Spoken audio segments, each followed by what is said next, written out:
Hey everyone, and welcome back to the Hustle on Purpose podcast. I'm your host, GT Ikard. Today we have a very special guest, Katie Driskill from ProLand Title. How are you doing today, I'm Katie? Good. How are you? I'm Good. very excited to be here. Thanks for having me. Oh, thank you so much for coming out and agreeing to do this. I know it's a bit of a new experience, but hopefully we'll talk about some stuff today that's beneficial for people and able to help them on their real estate investing journey. Yes.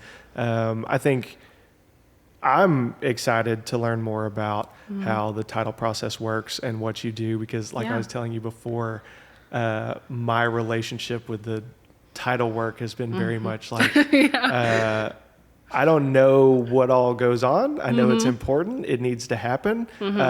Send all the stuff to Katie and Katie will handle it. Yeah. So I'm apologize for that. No, that is what I'm here for. Yeah. Excited to do it. There's been so many transactions. I mean, you've been there since the beginning of my journey, and been able to help me a ton. Yeah.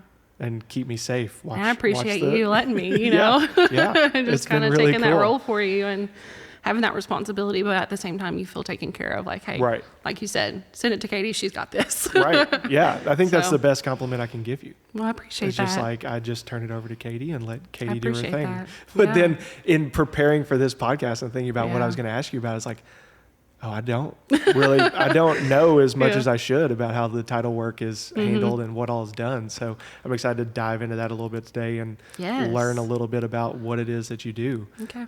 So start us off. Tell us a little bit about yourself and how you got where you are and what you do. Well, I'm originally from Mississippi. Moved to Arkansas, went to school at UCA, went for education. Decided that, I just wanted to do something different. Went into banking for a little bit. What were you doing in banking? Just CSR, teller work. Okay. Yeah. Enjoyed that. Didn't really get on the loan side of it. Yeah. So never did that. But the teller CSR part, you really just get those connections with customers is the big thing. So that customer service is so huge. And learning all of that. And I think that's what's kind of helped once I transitioned over into title, because right after banking, wanted something different. Wasn't necessarily like, hey, I want to do banking all my life. Wasn't sure what though. And then the opportunity came available for the title company, and started as a processor there at ProLand Title, and transitioned into a closer on the investment side of things. So I handle mainly investors. They send us the stuff, so like assignment deals, work with investors out of state that do flip houses, handle the title work for them on that. Okay, so you mentioned starting off as a processor and then moving into being a closer. So give us a little bit of a rundown on the difference. Like, what did you do as a processor and what do you do now as a closer? Processing, so once you get the contract in, you have what we like to do for ProLand is really reach out to those customers early on. So that way, one, you're introducing yourself and kind of saying, hey, I'm going to be handling your transaction. We get the, information. So kind of ask a marital status, if it's a sale, do you have a mortgage? What termite company? And so you really look over the contract to see what exactly the customers are wanting. Put that into our system. You order the title work. So we have searchers that go out, sometimes are able to do it online depending on the county, and sometimes they have to go to the courthouse. So you're giving that to them at that point, comes back to you once the license examiner looks at it. They do a 30-year search on the property, and then you get a commitment. And so that commitment is like you have these underwriters that say, okay, we need this requirement 1, 2, and 3 to happen in order to provide clear title to this customer. And so that's where you kind of step in and say, okay, we got to order that mortgage. We got to prepare a deed. If there's child support that comes up, or if there's any liens or anything that comes up, all that kind of attaches to the relatives. Yeah. So what we do is we do a search on the individuals as well as the legal description for the property. Right. So people don't realize that they may have a lien, state tax lien or something, or a lien where it's like a credit card lien, but it was filed of record. Like, well, it has nothing to do with my property, but it still has to be paid to be able to clear that title, because it would, if not, then it goes to the next person that takes over the ownership, the interest in the property. Right. So a lot of the times you see people that will just do a deed. It's like, well, I'll just deed you over my property.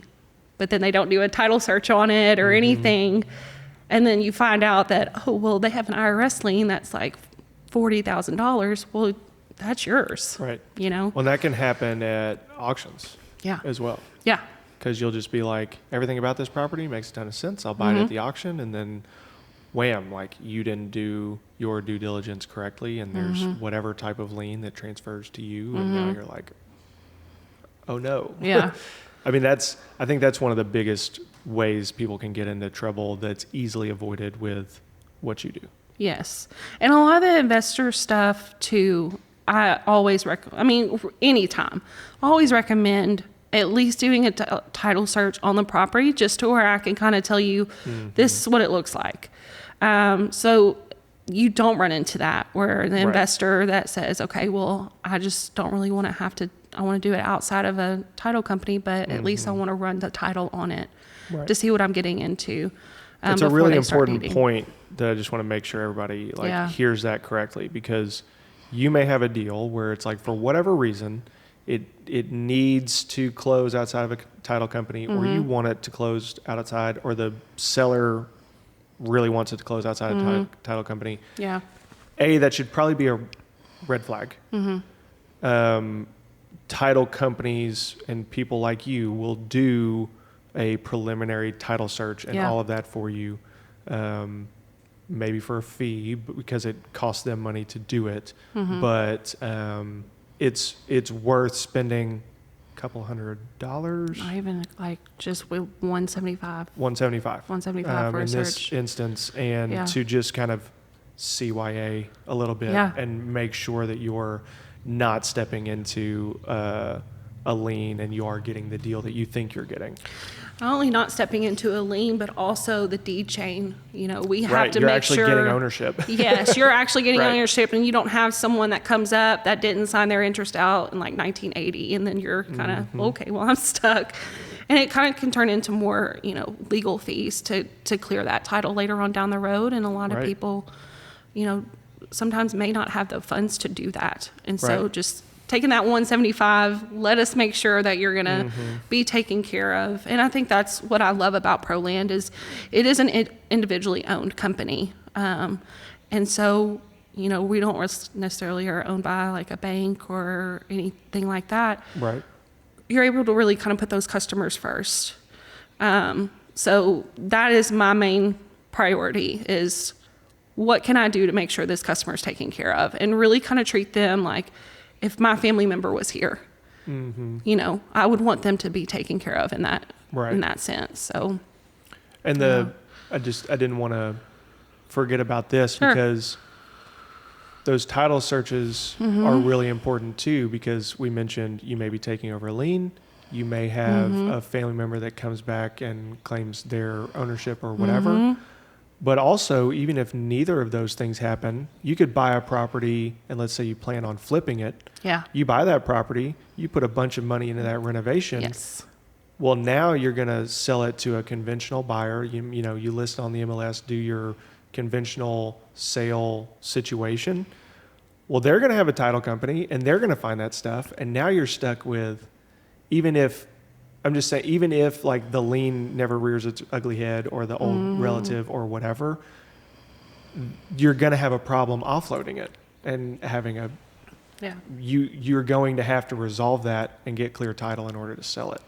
So there's really just no good situation once you've bought a property that has lien, clouded title, or anything like that. You're stuck at that point. You're stuck. So spend the little bit of money relatively ahead of time to make sure that you are not getting in a situation like that. Because you've kept me from getting into some potential situations like that. So now it's just across the board. We do it. We do it no matter what. Yeah. Because once you've bought it, it's your problem. Yes, exactly. And I mean, I know we've had deals to where it's like, I've had to come to you and say, hey, it's that cloudy title, you know, Right. like, can we move forward?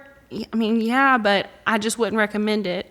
You never want the deal to fall through. It's always trying to find an answer Right. in some way or a route to how can I clear this? But when those cases that it doesn't, you know, truly being honest with you and saying it's not a good deal, you know. I think the only one, since we're talking about it, I think the only one was trying to buy a property from a church. And it was, every deal is unique. I mean, I think you can probably testify to that. Even the thousands that you've seen, they still, there's just always something new and something weird, and there's multiple different, you know, all the different personalities involved. And that deal, by the time it was all said and done, I was over it. Like, and I knew Katie was too. I was like, I'm so sorry. Like, I know you're working on this, and like, I know it's been a headache. It's just, you're dealing with a church. That church has like a board, and like they were donated the property, I think, at one point, and it's like, it was just such a mess. Yeah. It's really making sure you have all that paperwork to show who can sign and everything. And when that paperwork's not provided, then, you know, it opens you up for potential issues down the road. And that's where you kind of, you try to work with the seller and kind of let them know that up front. Say, hey, I mean, this is why we need this. You know, sometimes we do have our attorney reach out to them if they have additional questions, especially, you know, the legal side of it. Sometimes our title manager will reach out to them as well, especially with the ones that are kind of arguing a little bit on, well, I've never had to provide this before, but it is our, you know, is our job to make sure that we have all the paperwork needed. So sometimes that does happen where, you know, you just get a frustrated seller and a frustrated buyer. And you're just wanting to close, but at the same time, it is my job to make sure that buyer is not going to have issues down the road. Well, I appreciate. Yes. This episode of Hustle on Purpose is brought to you by Arkansas Real Estate Buyers. If you have a problematic piece of real estate, we would love to help you. Go to the description, click on the link, schedule a free consultation with me personally, and we'll get you set up. Now let's get back to the show. While we're kind of talking about this, and it is perfectly okay if you tell me this is not something you're familiar with or whatever, but when I go through kind of that process of what that title work looks like, and we're talking about doing those title searches 30 years back and further, and I hear about some of the modern advances, really, and not to be a crypto bro, but like there's been some really interesting stuff happening with NFTs and like the blockchain. Is this getting into an area where you're about to tell me you don't want to talk about it? I have. That's completely fine. I'm so sorry. No. I was just happened to think about it because, and well, maybe I'll just talk about it for like a minute. Yeah. I mean, you start describing it and see if it kind of sounds. So the way my limited understanding of how crypto, like let's just say like Bitcoin or Ethereum and like the blockchain goes, it's like every transaction of it is recorded and it can't be compromised because it goes into this network of computers, right? Like everyone that's on the blockchain and all these transactions get recorded. Yeah. It's just an interesting thought of like Ethereum and the smart contracts and title work being done that way because it is a easily and readily accessible like chain of events, chain of transactions that could make this process much clearer and easier, I think, in the future. And then the NFTs would kind of be what is more like physically transactable. Like I've heard of other larger markets, they'll do, somebody will own a condominium building. Let's just say there's 10 condos in this building. They'll put that building, they'll run they'll make a series of NFTs, and each one, let's just say it's like a picture of each one of the condos, and there's 10 of them, right? Well, they'll sell that NFT, and that is like the ownership transferring of that one condo. So you own this NFT that you can like show your friends on your phone. It's like just a picture of this condo or whatever. Yeah. But it's literally been tied to that property, and that is like your form of deed. And there's a lot more that goes into it, obviously, but it's interesting. I think that's one of the ways that this blockchain and these kind of crypto contract type things will get integrated into our daily life in like the not so distant future. Yeah. Because I do think it's just going to make that process easier, faster, simpler, and really in theory clearer and safer than like you said, you have to pay people to go to these county courthouses that don't have all these records online and dig through physical files, and there's a lot of time and labor. That's got to be a skilled person going out there that you trust to really go through that stuff adequately, because I'm sure it's not just easy to find. You got to like dig a little bit, and they also have a limited amount of time that they are allowed there. So you have these searchers that we have so many contracts coming in, they may have up to 40 that they have to search. And I'm just throwing a number out there, but still have a large number to search.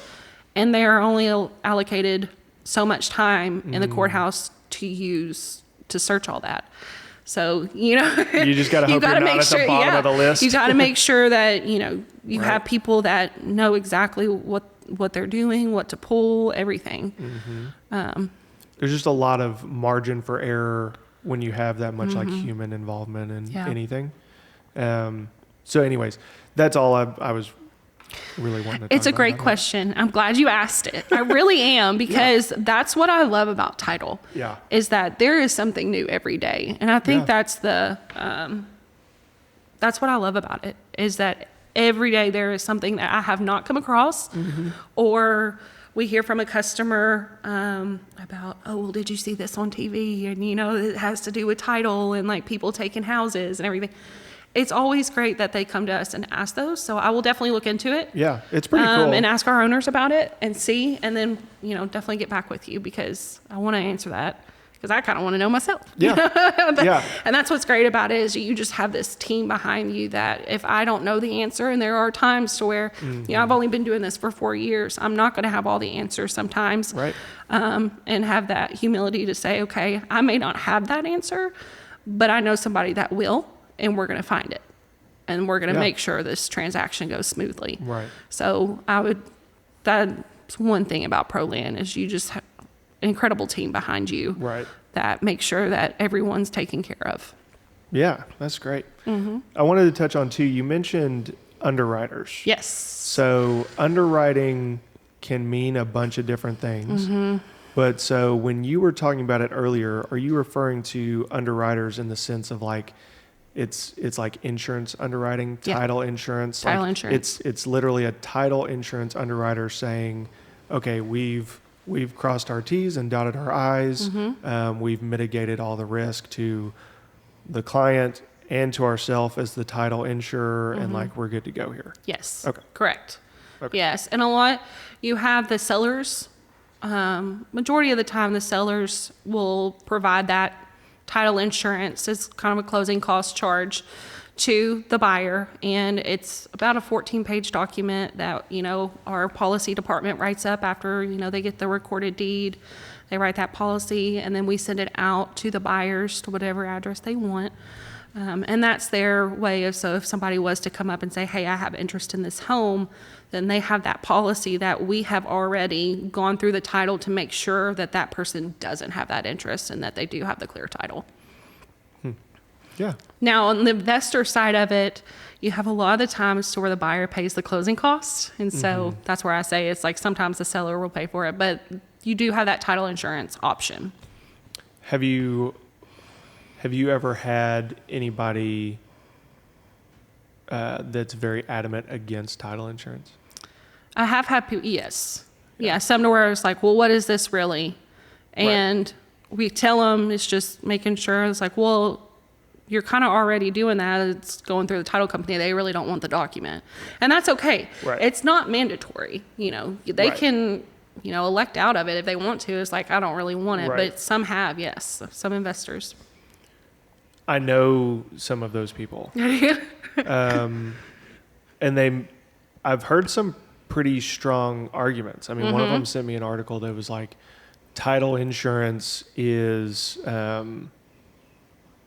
what's the word I'm looking for? Like the least claimed insurance out of like across all types of insurance. It's like less than 1% of title insurance is ever actually like claimed on. I'm not sure that's the right words, but yeah.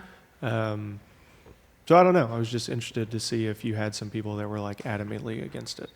It's really just not wanting to pay the fee, I think, is the closing cost part of it. They're just like, I really don't want to have to pay for that. I'm good. I trust that you're going to clear this title, and they move forward with the deal. Right. I like to be able to say, like, the owner's insurance does help, especially if you closed on a property and 5 years ago the mortgage was paid off, but there was never a release done. Then, we'll always go and get that release from the mortgage company, but sometimes you just don't have that information with those people's, because it happened at another title company or whatnot. They closed somewhere else. You just you're not going to be able to possibly track them down. So having that policy to say, well, no, that was paid off. So then we're able to move forward. Right. But you still look to get that release. I mean, the way I see it is like, it's another form of asset protection. It's like, if I can pay a little bit of money now and just make sure that I'm not going to get in a bad spot with all the improvements I'm going to do to this property and get stuck holding the bag, so to speak, then I'm probably going to do it, just because I don't like feeling like I'm constantly needing to look over my shoulder. Like, if I just do the next right thing, then I can live my life in a way where I just get to keep going. And hopefully I don't have to deal with these like demons of things that I've avoided in the past. It's like, just get the title insurance and hopefully not have to worry about it.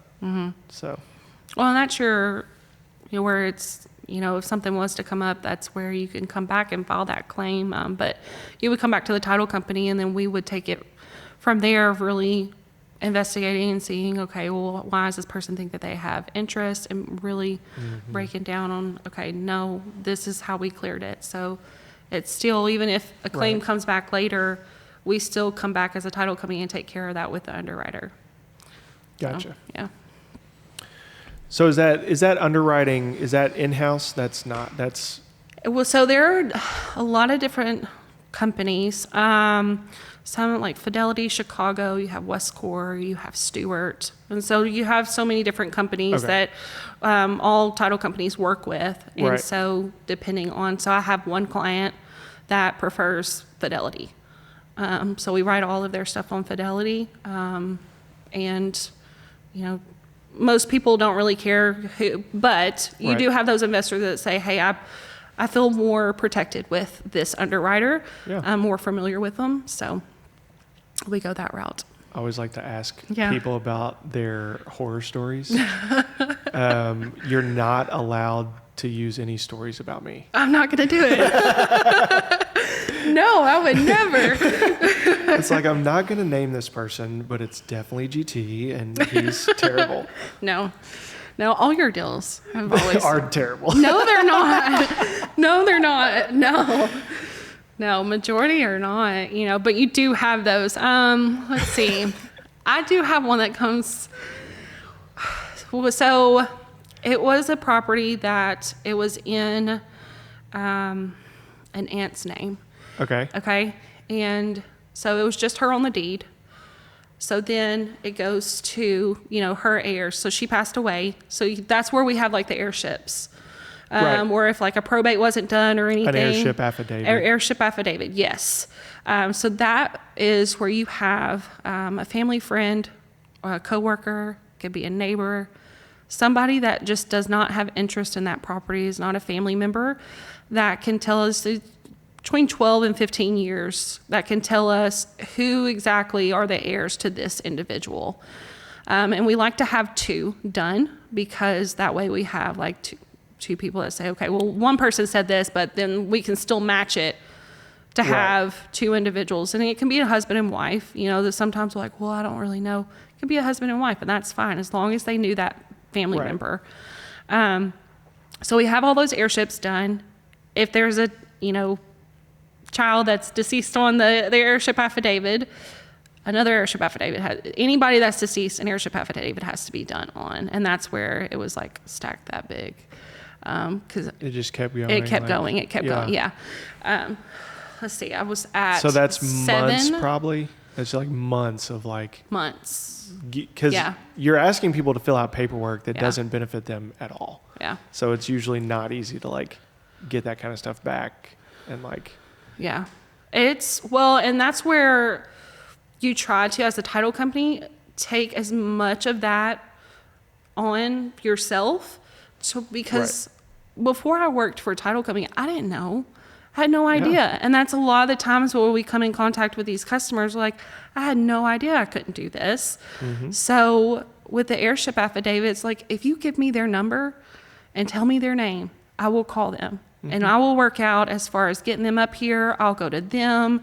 Doesn't matter. Whatever we can do to make this deal as smooth as possible to where they don't feel like it's not necessarily like an inconvenience, but just overwhelming. It can be extremely overwhelming for some individuals, especially if you have a family member that's recently passed away, that you're already grieving, that death, and then they don't really, what to do. Exactly. So in that case, as far as the horror story, I had about 7 individuals, and all of it was a family, that did not get along at all. Of course. And so of course everybody was like, well, no, I don't want to settle on these funds. I want so much here. This person that has been taking care of the mortgage, taking care of the house, they feel like, well, you haven't done anything, know? Right. So you there are times where you're kind of in that counseling mode okay, what can we do to make everyone happy and then also get this deal done? Right. Yeah. I had a family member, and that's what the horror part about it is. I had a family member, he would change his mind every day, and he would call up and be like, no, I'm not doing it. And then next day it's like, oh, okay, I'll do it. And just the conversations that I would be on the phone like 30 minutes and just, all right, if you don't want to, that's fine. I can't force you to, and as tempted as I am to physically force you to do it, I can't. But it's the dynamic of keeping everyone happy while you're also getting those heirship affidavits in, making sure everybody's okay with the funds. It's a negotiation process. Yeah. So once we finally got it, it was a 6-month, a little over 6-month process. Mm-hmm. Once we finally got it closed, it's just like, all right, we got it done. Yeah. And it's weird because you just never know which property it's going to be. You never know. It's like I've had deals that I thought were just going to be the simplest, easiest deal, and they end up being the worst. Mm-hmm. Sometimes it's the least expensive properties end up being the biggest pains. Mm-hmm. And you just end up sitting there like, is it worth it at all to keep going through this? It is. Right. And that's where it kind of comes into where if I had a family member that went through this, you would want to be sure that you're a company that can take care of them and make sure that, you have their best interest at heart. And that's what I try to keep into perspective of, I can be so frustrated about this deal, you know, the back and forth, but also keeping in mind that you have this seller that is just trying to sell this property. You don't want it to sit there vacant. You know, they have other debts that they have to pay off. So taking that, go above and beyond, you know, take that avenue of, yes, it's very frustrating, but what can I do to solve the problem? To keep everyone happy.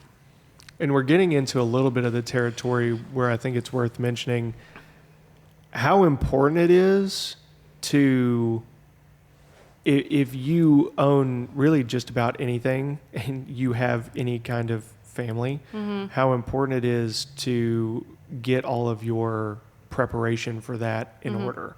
Any of us could get hit by a bus crossing the street today. Oh, yeah. And I certainly, even up until recently, fell under the category of people that thought a will would cut it. And it's since been explained to me in detail how that's not the case. At least in our state, in Arkansas, where we live, like a will just sends your stuff to probate, and that's a whole mess.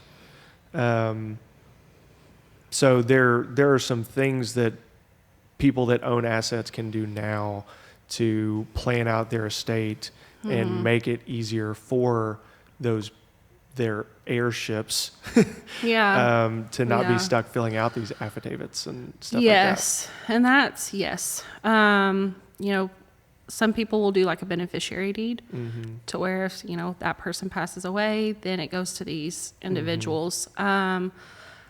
I'll tell you, once I did get into title, that was a conversation. I was like, call my mom and dad, like, okay, I love y'all, but do we, you know, is everything, because you're already going to be just devastated, and then have the responsibility of taking care of like any real estate side of it. So to make sure you have all that in line is very huge.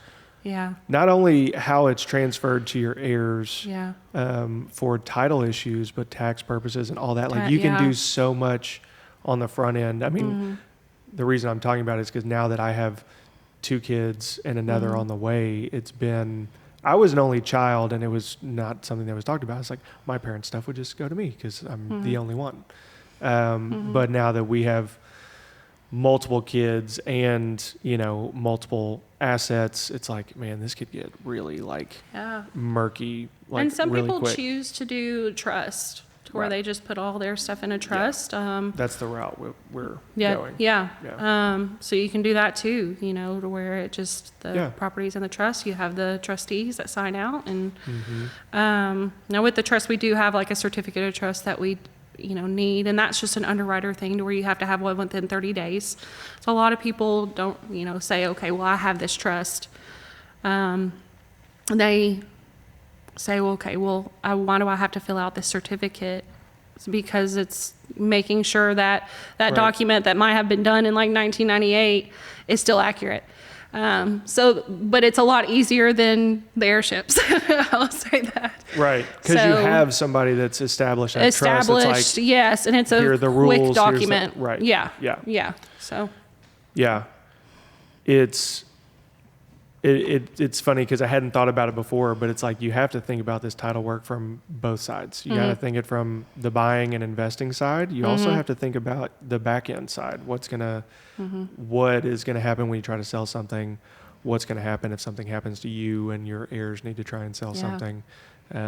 Because this process, the title work and all that can be really difficult. And some of it could be easily avoided while like the owners are alive.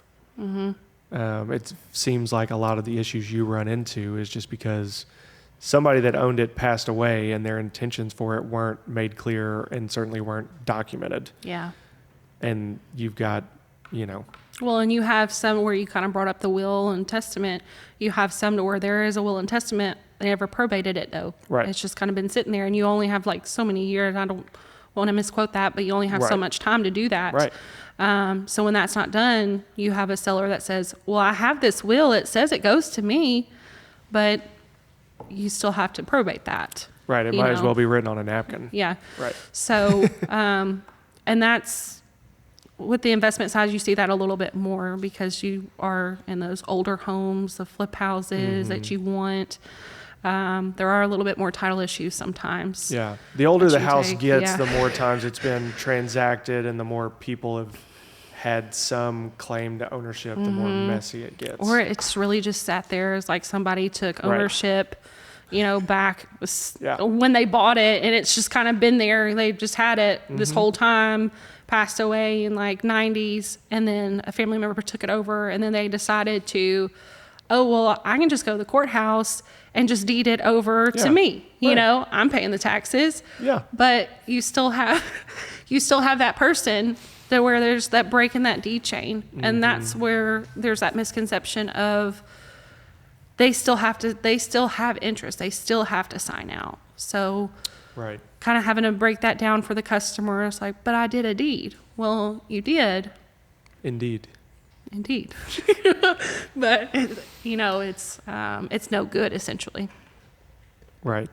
So I normally will ask people too how they're able, or like how they're able to help people through what they do for a living, but I feel like you've kind of already answered that. You're able to help people by getting their property sold clearly or bought clearly and protect themselves. Yes, and when you do have those title, because I deal with so many title issues, most times is kind of putting yourself in the perspective of that person that's going through it. How would I be feeling if I'm going through this? I'd be very confused and frustrated, and you just want to be able to meet them at their level. Right. And kind of talk to them, and that's kind of where you feel kind of like the counseling side of it. But you're going to hear some life stories. You're going to hear, hey, this has been in my family, and you get these stories that you're like, I really, didn't need to know that, but you still have to meet them at their level of understanding and say, I'm gonna get this worked out for you. Like, this is what I'm here to do. And so just meeting them at their level is huge. And you realize most people have never been through this process. Yeah. And even though it's your day-to-day job to go through that stuff, it's not what these people do, and they don't understand. So I love that you said, meet them at their level, because most of them have no idea, and they're just trying to, get through something.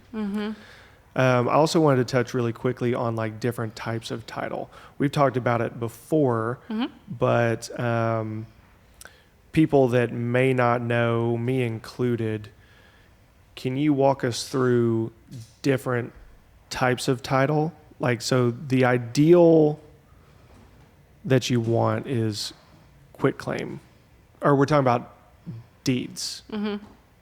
Quitclaim deed is like the best.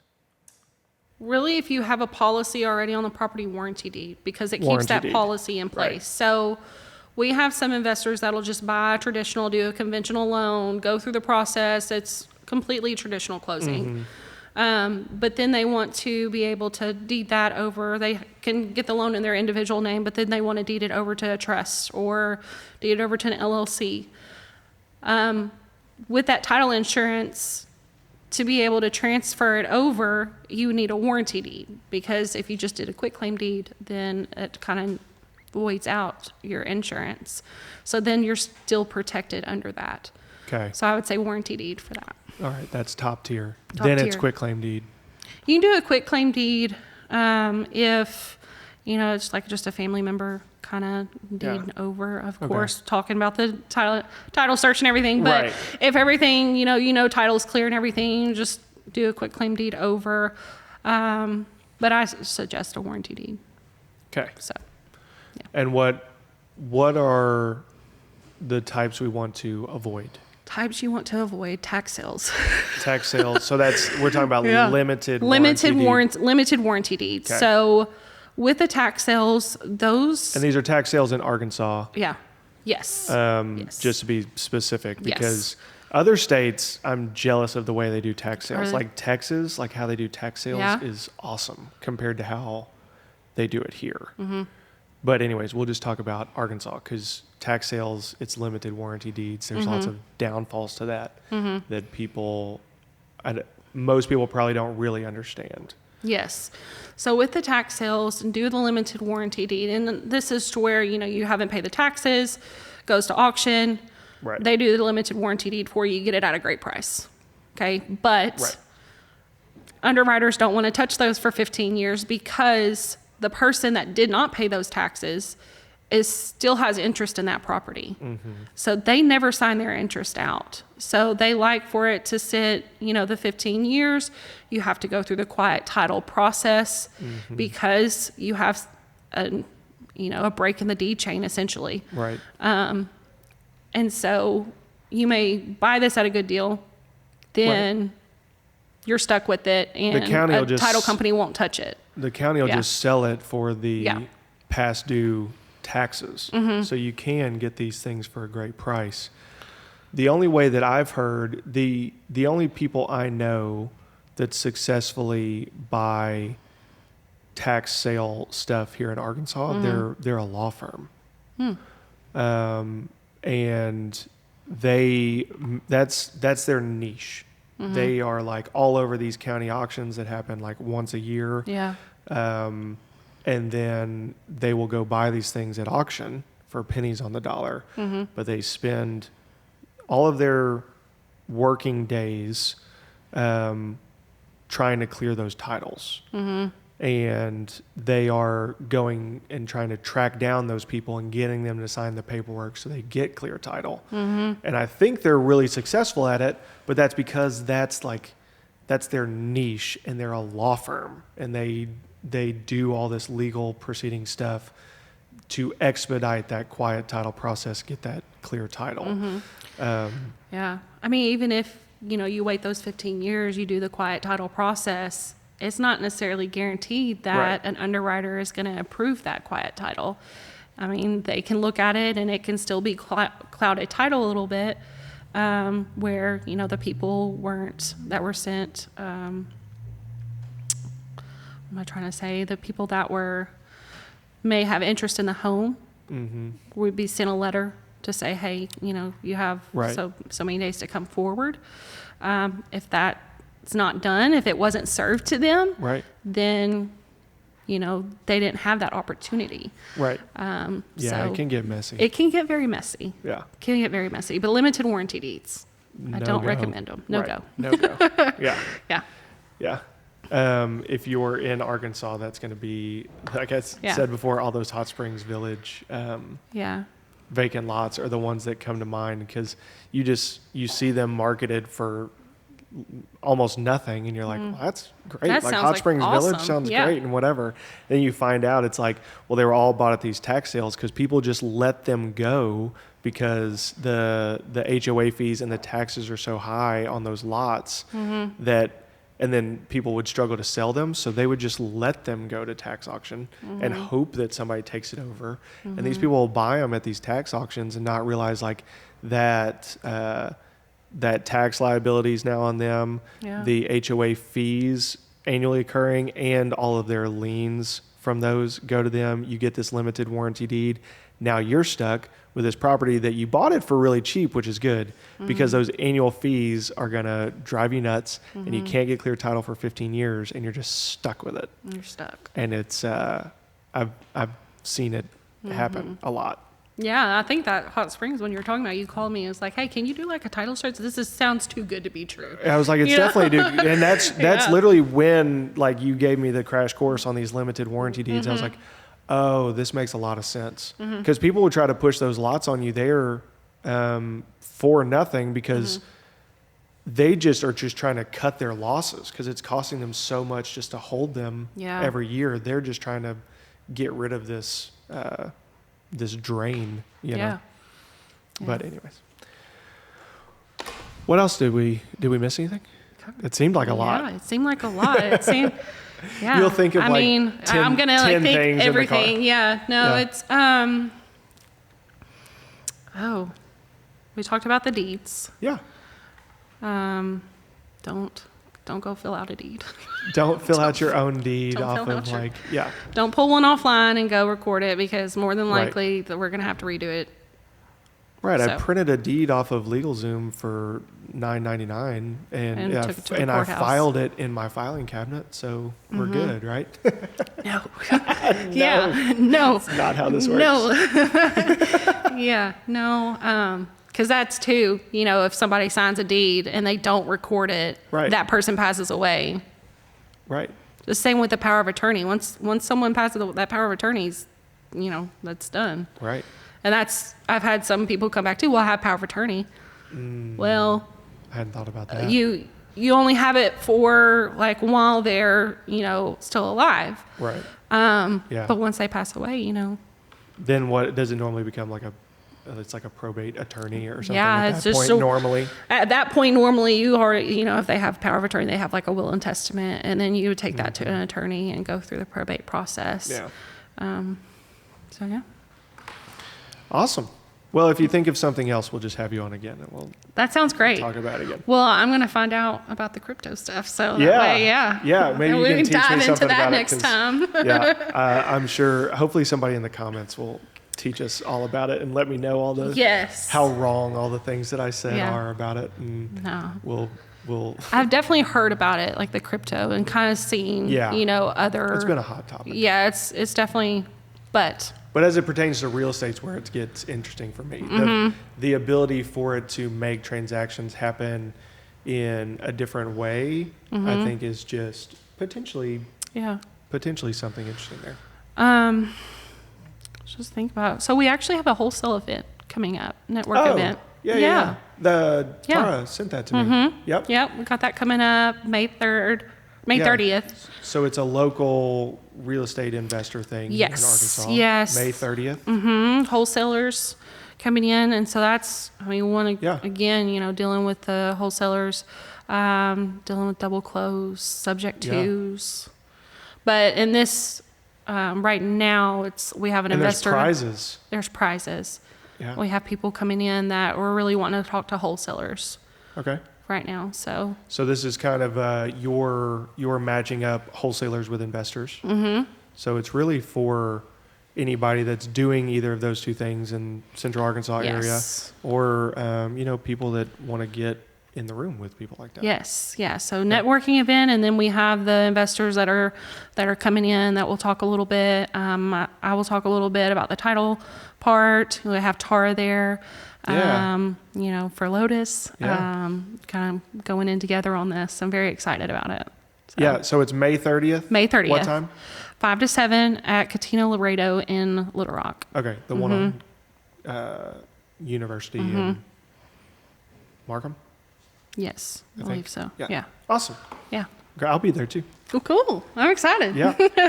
I'm coming for those prizes. There you go. Yeah. Awesome. Well, hopefully we'll see some people there. That's exciting. Yeah. Thank you again so much. Thank you so much for coming today. having me. You did great. You're Oh, thank natural. you. And thank you all for watching. This has been the Hustle on Purpose podcast, where we try to bring you the knowledge and encouragement you need to go out there and crush your real estate investing goals. Be sure to check us out on YouTube, Spotify, and iTunes. And we'll see you next time. Hustle on Purpose.